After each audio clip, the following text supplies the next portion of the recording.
பழைய சோறு என்பது குடல் அழற்சி முதல் குடல் புற்றுநோய் வரை பல நோய்களை தடுக்க உதவும் அருமருந்து என்பது சென்னை ஸ்டான்லி மருத்துவமனை ஆய்வில் தெரிய வந்திருக்கிறது. ஒரு காலத்தில் மக்களின் பிரதான உணவாக இருந்த பழைய சோறு கால மாற்றத்தால் இன்று எந்த வீடுகளிலும் காண முடியாததாகிவிட்டது. இதில் உள்ள சத்துக்கள் குறித்து இன்றைய தலைமுறைக்கு தெரிய வாய்ப்பில்லை.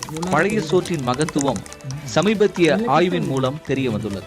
சென்னை அரசு ஸ்டான்லி மருத்துவமனையின் இரைப்பை மற்றும் குடல் அறுவை சிகிச்சை துறை தலைவராக உள்ள மருத்துவர் ஜஸ்வந்த் பழைய சோற்றில் இருக்கும் நன்மை செய்யும் பாக்டீரியாக்கள் குறித்து ஆய்வு ஒன்றை மேற்கொண்டுள்ளார்.